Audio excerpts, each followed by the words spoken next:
بسم اللہ الرحمن الرحیم۔ السلام علیکم اسٹوڈینٹس، کیسے ہیں آپ سب لوگ؟ امید کرتے ہیں سب خیریت سے ہوں گے۔ اسٹوڈینٹس، آج ہم لوگ اسلامیت لازمی 9 کلاس کی ٹھیک ہے اس کا سیکنڈ باب سٹارٹ کریں گے۔ ٹھیک ہے، باب 2 سٹارٹ کریں گے، ایمانیات و عبادات۔ ٹھیک ہے، سب سے پہلے ایمانیات و عبادات کا جو پارٹ 1 ہے وہ ہے ایمانیات۔ ٹھیک ہے، اس میں پہلا حصہ ہے عقیدہ توحید۔ ٹھیک ہے، ہمارا جو دین ہے سب سے پہلے ہمیں عقیدہ توحید پر عمل کرنے کی کیا کہتا ہے تعلیم دیتا ہے۔ ٹھیک ہے، کہ اللہ تعالیٰ کی وحدانیت کا اقرار کریں ہم لوگ۔ ٹھیک ہے، توحید کے لغوی معنی ایک ماننا اور یکتا جاننا کے ہیں۔ ٹھیک ہے، یعنی اللہ تعالیٰ کی ذات کو ایک ماننا اور یکتا جاننا، یعنی اس کے سوا کوئی خدا نہیں ہے۔ ٹھیک ہے، شریعت کی اصطلاح میں اللہ تعالیٰ کو اس کی ذات و صفات اور جملہ اوصاف و کمالات میں یکتا اور بے مثل ماننا اور اس کے تقاضوں کے مطابق عمل کرنا توحید کہلاتا ہے۔ یہ توحید کی آپ کی ڈیفینیشن ہے شریعت کی اصطلاح میں۔ ٹھیک ہے، شریعت کے لغوی معنی یہ ہے۔ شریعت کی اصطلاح میں یعنی اللہ تعالیٰ کی ذات اور صفات اور جتنے اس کے اوصاف و کمالات ہیں سب میں اللہ تعالیٰ کو ایک ماننا توحید کہلاتا ہے۔ ٹھیک ہے، تمام کائنات اللہ تعالیٰ کی مخلوق ہے اور اس کے حکم کے مطابق چل رہی ہے۔ کائنات میں اس کے سوا کوئی معبود نہیں ہے، وہ تمام عیبوں سے پاک اور تمام کمالات کا مالک ہے۔ وہ اکیلا ہی عبادت کے لائق ہے۔ وہ اپنی ذات و صفات اور افعال میں وحدہ لا شریک لہ ہے۔ ٹھیک ہے، وحدہ لا شریک لہ یعنی اس کا کوئی شریک نہیں ہے۔ ٹھیک ہے، وہ ایک ہے اور اس کا کوئی شریک نہیں ہے۔ اسلامی عقائد میں سب سے پہلا عقیدہ توحید ہے۔ حضرت آدم علیہ السلام سے لے کر نبی کریم صلی اللہ علیہ وآلہ وسلم تک اس دنیا میں جتنے انبیاء کرام علیہ السلام تشریف لائے ہیں انہوں نے اللہ تعالیٰ کے واحد و یکتا ہونے کی تبلیغ کی ہے۔ کوئی شخص عقیدہ توحید کے بغیر اور اللہ تعالیٰ کی وحدانیت کے اقرار کے بغیر دار اسلام میں داخل ہو ہی نہیں سکتا ہے۔ ٹھیک ہے، جب تک ہم لوگ ان عقیدوں کا اقرار نہ کر لیں ہم لوگ مسلمان نہیں ہو سکتے۔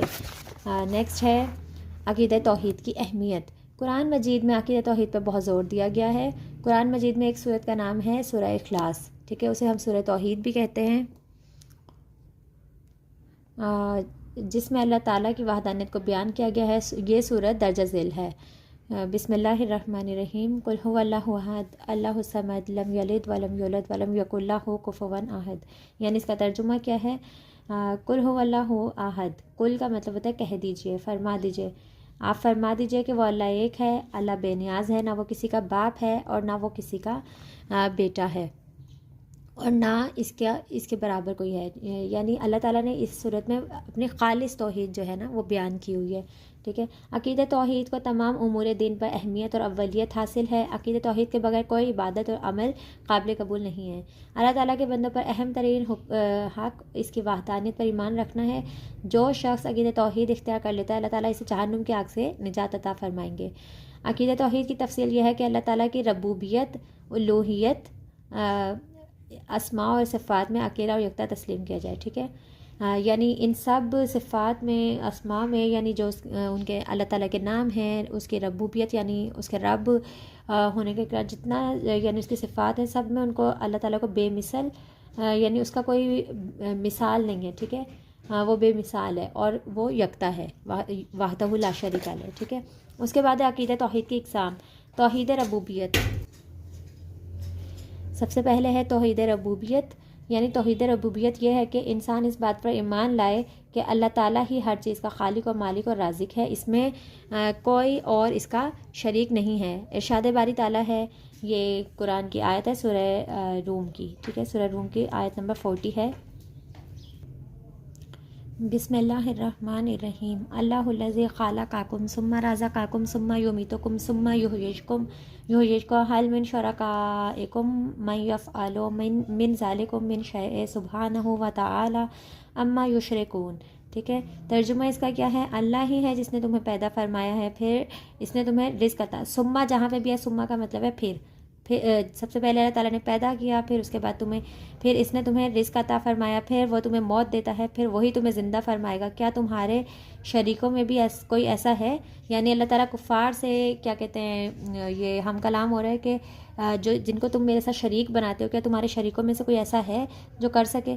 جو ان میں سے کوئی بھی کام کر سکتا، وہ اللہ پاک ہے اور بہت بلند ہے اس سے جو وہ شریک ٹھہراتے ہیں۔ یعنی جن چیزوں کو وہ اللہ تعالیٰ کے شریک یعنی اللہ تعالیٰ کے برابر کرتے ہیں، بتوں کو یا جن چیزوں کو بھی وہ پوجا کرتے ہیں، کیا ان میں سے کوئی اللہ تعالیٰ کے برابر ہے؟ کیا اللہ تعالیٰ کی کوئی برابری کر سکتے ہیں ان میں سے؟ توحید الوہیت، توحید الوہیت سے مراد یہ ہے کہ اس بات پر ایمان لایا جائے کہ صرف اللہ تعالیٰ ہی معبود برحق ہے اور اس کی عبادت میں کوئی اس کا شریک نہیں ہے، یعنی اللہ تعالیٰ کے سوا کسی اور کی عبادت کرنا قطعاً جائز نہیں، اور پھر پوری زندگی اس کے احکام کے تحت گزارنا توحید الوہیت کہلاتا ہے۔ قرآن مجید میں ارشاد باری تعالیٰ ہے، بسم اللہ الرحمن الرحیم، فامن کانا یرجو لقاء ربہ فلیعمل عملا صالحا ولا یشرک بعبادت ربہ احدا۔ یہ سورہ کہف کی آیت نمبر 110 ہے۔ ٹھیک ہے، اس کا ترجمہ دیکھ لیتے ہیں۔ ترجمہ یہ ہے، تو جو شخص اپنے رب سے ملاقات کی امید رکھتا ہو تو اسے چاہیے کہ نیک عمل کرے اور اپنے رب کی عبادت میں کسی کو شریک نہ ٹھہرائے۔ ٹھیک ہے، یعنی اللہ تعالیٰ کے ساتھ کسی کو شریک نہ ٹھہرانا اور اسی کی عبادت کرنا، ٹھیک ہے، اسی سے نیک عمل کا بدلہ چاہنا، یہ کیا ہے؟ عقیدہ الوہیت ہے۔ ٹھیک ہے، توحید اسماء و صفات، اسماء و صفات، اللہ تعالیٰ کو اس کے اسماء اور صفات میں یکتا اور تنہا ماننا توحید اسماء و صفات ہے۔ ٹھیک ہے، یعنی اس کے نام ہیں، اسما کہتے ہیں نام کو، ٹھیک ہے، نام کی جمع، اور صفات یعنی اس کی جتنی بھی صفات ہیں، یعنی وہ قہار ہے، جبار ہے، یہ کیا ہے؟ اس کی صفات ہیں۔ وہ رحیم ہے، رحمان ہے، یہ کیا ہے؟ اس کی صفات ہیں۔ ٹھیک ہے، یعنی اعتقاد کرنا کہ جس طرح اللہ تعالیٰ اپنے ذات کے اعتبار سے واحد، اکیلا اور یکتا ہے، اسی طرح وہ اپنے اسماء و صفات اور افعال میں بھی واحد اور یکتا ہے، یعنی جتنے وہ کام کرتا ہے وہ، یعنی جیسے اللہ تعالیٰ نے زمین اور آسمان کو خلق کیا تو یہ اس کا فعل ہے۔ ٹھیک ہے، اللہ تعالیٰ نے یہ فعل انجام دیا کہ اس نے زمین اور آسمان کو خلق کیا، تو کوئی انسان یا کوئی مخلوق ایسی نہیں جو زمین اور آسمان کو خلق کر سکے۔ ٹھیک ہے، وہ واحد ہے جو یہ فعل انجام دے سکتا ہے۔ ٹھیک ہے، یہ فعل میں اس کو واحد جاننا۔ ٹھیک ہے، شرک اور اس کی اقسام، جو شخص عقیدہ توحید پر ایمان نہیں رکھتا وہ شرک کا ارتکاب کرتا ہے۔ عقیدہ توحید کا انکار شرک ہے، یعنی عقیدہ توحید کا انکار کرنا کیا کرنا ہے؟ شرک کرنا ہے۔ شرک کا لفظ معنی حصے دار اور ساجی ٹھہرانے کے ہیں۔ ٹھیک ہے، یعنی کسی چیز میں اللہ تعالیٰ کے ساتھ کسی کو حصے دار یا ساجی بنا دینا کہ اس طرح کا کام کوئی اور بندہ بھی یا کوئی اور مخلوق بھی کر سکتے، اس طرح سے، نعوذ باللہ۔ شریعت کی اصطلاح میں ربوبیت، الوہیت اور اس کے اسماء و صفات میں کسی کو اللہ تعالیٰ کا شریک اور حصے دار بنانا شرک کہلاتا ہے۔ ذات میں شرک، سب سے پہلے شرک کے آگے سے اقسام ہے کتنی؟ 3۔ ٹھیک ہے، ذات میں شرک، الوہیت میں شرک، صفات میں شرک۔ ٹھیک ہے، ذات میں شرک سے کیا مراد ہے؟ اس سے یہ مراد ہے کہ کسی کو اللہ تعالیٰ کا ہمسر اور برابر سمجھنا، یا اللہ تعالیٰ کو کسی کی اولاد سمجھنا، یا کسی کو اللہ تعالیٰ کی اولاد سمجھنا، یعنی اللہ تعالیٰ کی ذات کے سوا کسی اور کو ماننا، یا کسی کو اللہ تعالیٰ کی بیٹی یا بیٹا ماننا، اللہ تعالیٰ کی ذات میں شرک کہلاتا ہے۔ اللہ تعالیٰ ارشاد فرماتا ہے، لم یلد ولم یولد، سورہ اخلاص میں آیت نمبر 3 ہے یہ۔ ٹھیک ہے، ترجمہ، نہ وہ کسی کا باپ ہے اور نہ وہ کسی کا بیٹا ہے، یعنی جو عیسائی ہیں یا اور بھی بہت سے مذاہب ایسے ہیں جو یعنی اللہ تعالیٰ کے ساتھ شریک ٹھہراتے ہیں، یعنی عیسائی تو ان کا تو عقیدہ یہ ہے نا کہ حضرت عیسیٰ علیہ السلام اللہ تعالیٰ کے بیٹے ہیں۔ ٹھیک ہے، اور بھی جو یہود تھے وہ اللہ تعالیٰ کے ساتھ شریک ٹھہراتے تھے کہ فرشتوں کو، کہ کہتے تھے کہ اللہ تعالیٰ نے فرشتوں کو اپنی بیٹیاں بنا لی ہے۔ ٹھیک ہے، سورہ بنی اسرائیل میں اس کی وضاحت ہے۔ تو الوہیت میں شرک، اللہ تعالیٰ کی ذات کے علاوہ کسی اور کو عبادت کے لائق سمجھنا، یعنی عبادت کے لائق معبود سمجھنا کسی کو، یا اللہ تعالیٰ کے ساتھ کسی اور کو عبادت میں شریک کرنا الوہیت میں شرک کرنا کہلاتا ہے۔ ٹھیک ہے، اللہ تعالیٰ کی عظمت کا تقاضا یہ ہے کہ صرف اسی کی عبادت کی جائے۔ اللہ تعالیٰ نے قرآن مجید میں ارشاد فرمایا، بسم اللہ الرحمن الرحیم، اللہ تعبدوا الا ایاہ، سورہ بنی اسرائیل 23 آیت ہے کہ تم اس کے سوا کسی کی عبادت نہ کرو۔ اللہ تعالیٰ کہتا ہے کہ میرے علاوہ کسی کی عبادت مت کرو، لیکن لوگ پھر بھی جن کے آنکھوں پر گمراہی کی پٹی بندھی ہوئی ہے وہ لوگ کرتے ہیں۔ ٹھیک ہے، صفات میں شرک، اللہ تعالیٰ کے علاوہ کسی اور کی ذات اور شخصیت میں اللہ تعالیٰ جیسی صفات ماننا اور اعتقاد رکھنا صفات میں شرک کہلاتا ہے۔ یعنی ہم یہ کہیں، یعنی کوئی ایسا کہے کہ اللہ تعالیٰ کی صفات کسی اور میں ہیں، یعنی جیسے اکثر لوگ محبت میں، ماں کی محبت میں کہہ دیتے ہیں، یا کیا کہتے ہیں کہ اللہ تعالیٰ جیسی صفات رکھتی ہے وہ، یعنی بعض ایسی، آج کل انٹرنیٹ کا دور ہے تو انسٹاگرامز پہ اور ٹویٹرز، فیس بک وغیرہ پر اس طرح کی پوسٹ بہت زیادہ وائرل ہو جاتی ہے ماں کے بارے میں، لوگ ماں کی محبت میں جو ہے نا شرک کے مرتکب ہو رہے ہوتے ہیں۔ تو اللہ تعالیٰ کی صفات میں بھی کسی کو شریک نہیں کرنا چاہیے، یعنی اللہ تعالیٰ جیسی صفات، اس جیسا علم اور قدرت کسی دوسرے کے لیے سمجھنا اللہ تعالیٰ کی صفات میں شرک ہے۔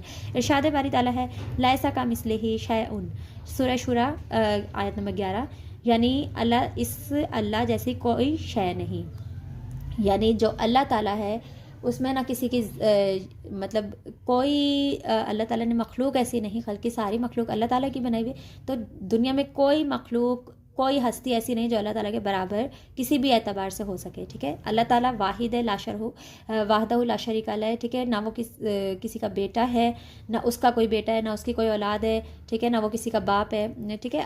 اس طرح سے ہمیں اللہ تعالیٰ کی وحدانیت کا اقرار کرنا چاہیے. اس کے بعد ہے تمام مخلوق اللہ تعالیٰ کی محتاج ہیں، اور اس میں جو صفات پائی جاتی ہیں وہ اللہ تعالیٰ کی طرف سے عطا کردہ ہیں، جبکہ اللہ تعالیٰ کی تمام صفات ذاتی ہیں، وہ کسی کے عطا کردہ نہیں ہیں، ٹھیک ہے. یعنی جتنی بھی مخلوق ہے، انبیاء ہیں، اولیاء ہیں، اوصیاء ہیں، عام بشر ہیں، سب کو اللہ تعالیٰ نے صفات عطا کی ہیں، لیکن جو اللہ تعالیٰ کی صفات ہیں وہ اس کی ذاتی ہیں، ٹھیک ہے. باقی ہمارے پاس جو صفات ہیں وہ اللہ تعالیٰ کی عطا کردہ ہیں. عقیدہ توحید کے اثرات. جو شخص عقیدہ توحید کو اختیار کر کے اس پر عمل پیرا ہوتا ہے اور اللہ تعالیٰ کی ذات و صفات اور اس کی عبادت میں کسی کو شریک ٹھہرانے سے بچ جاتا ہے، اس کی زندگی پر نہایت خوشگوار اثرات مرتب ہوتے ہیں. عقیدہ توحید کو ماننے والا شخص غیرت مند، بہادر ہوتا ہے، کیونکہ اسے یقین ہوتا ہے کہ تمام قوتوں کا مالک اللہ تعالیٰ ہے. وہ صرف اور صرف اسی کے سامنے جھکتا ہے اور صرف اسی سے ڈرتا ہے. یعنی جو عقیدہ توحید کا اقرار کرتا ہے، جو اللہ تعالیٰ کی وحدانیت کا اقرار کرتا ہے، وہ کیا کہتے ہیں، بہادر ہوتا ہے، دلیر ہوتا ہے. اسے یقین ہوتا ہے کہ تمام قوتوں کا مالک اللہ ہے، اور وہ صرف اللہ تعالیٰ سے ہی امید لگاتا ہے، پھر اللہ تعالیٰ اس کی کیا کرتے ہیں، مدد کرتے ہیں، ٹھیک ہے. عقیدہ توحید پر ایمان رکھنے سے انسان میں عجز و انکسار پیدا ہوتا ہے. عجز و انکسار یعنی عاجزی پیدا ہوتی ہے، ٹھیک ہے. وہ اپنے آپ اندر جو ہے پراؤڈی فیل نہیں کرتا ہے، مغرور نہیں ہو جاتا، وہ اپنے اندر عاجزی پیدا کرتا ہے، ٹھیک ہے. وہ سمجھتا ہے کہ اس کے پاس جو کچھ ہے وہ اللہ تعالیٰ کا عطا کردہ ہے، لہٰذا بندے کے لیے تکبر اور غرور کی کوئی گنجائش نہیں رہتی. یعنی جو کچھ اسے اللہ تعالیٰ نے، جو دولت، جو اولاد، جو نعمتیں اللہ تعالیٰ نے عطا کی ہوتی ہیں، وہ اقرار کرتا ہے کہ مجھے یہ اللہ تعالیٰ نے عطا کی ہیں، ٹھیک ہے. وہ چاہتا ہے تو مجھ سے چھین بھی سکتا ہے، وہ چاہے تو مجھے چھین بھی سکتا ہے، ٹھیک ہے. اللہ تعالیٰ دے کر بھی آزماتا ہے، لے کر بھی آزماتا ہے، ٹھیک ہے. تو اس طرح سے اس کے اندر کوئی تکبر اور غرور کی گنجائش باقی نہیں رہتی ہے. عقیدہ توحید پر ایمان رکھنے والا شخص تنگ نظر نہیں ہوتا، یعنی وہ جو ہے وسیع النظر ہوتا ہے، ٹھیک ہے. ہر کسی کو جو ہے نا کیا کہتے ہیں، حقارت سے نہیں دیکھتا ہے، کسی کو بھی حقارت سے نہیں دیکھتا ہے، ٹھیک ہے. اس بات پر ایمان ہوتا ہے کہ تمام کائنات کا خالق اور مالک اور پالنے والا اللہ تعالیٰ ہے، اس وجہ سے وہ ساری مخلوق کی بھلائی اور بہتری چاہتا ہے، ٹھیک ہے. عقیدہ توحید انسان میں صبر، قناعت، بلند ہمتی اور توکل جیسی صفات پیدا کرتی ہیں، جس کی وجہ سے انسان مشکل سے مشکل کام اور بڑی سے بڑی تکلیف سے پریشان نہیں ہوتا ہے. عقیدہ توحید انسان کے درمیان مساوات اور برابری پیدا کرتا ہے اور ذات پات اور دیگر معاشرتی تقسیم سے آزاد کر دیتا ہے. عقیدہ توحید پر ایمان رکھنے والا انسان پر امید ہوتا ہے اور وہ پرسکون اور اطمینان بخش زندگی گزارتا ہے. ظاہر ہے جب وہ اللہ تعالیٰ پر صرف ایمان رکھے گا، اللہ تعالیٰ کے علاوہ کسی پر ایمان نہیں رکھے گا، یعنی وحدانیت کے لحاظ سے میں بات کر رہی ہوں، اس کی معبودیت کے حساب سے میں بات کر رہی ہوں کہ اس کے علاوہ اگر کسی کو معبود نہیں مانے گا تو اس کی زندگی پرسکون گزرے گی، ٹھیک ہے. اگر جیسے یہ ہندو ہیں یا کوئی اور مذہب ہم دیکھ لیتے ہیں، وہ ایک سے زیادہ خداؤں کو مانتے ہیں، تو انہیں سب سے پہلے تو یہی نہیں سمجھ میں آتا ہے کہ ہم عبادت کسی کریں، کس کو زیادہ درجہ دیں، کس کو کم درجہ دیں، کس کو پہلے پوجیں، کس کو بعد میں پوجیں.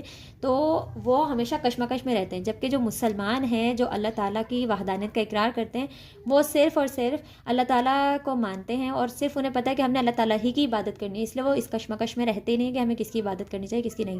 تو آج یہ آپ لوگوں کا چیپٹر کمپلیٹ ہو گیا. کل انشاءاللہ نیکسٹ ویڈیو میں ہم لوگ اس کی ایکسرسائز کریں گے. تب تک کے لیے اللہ حافظ.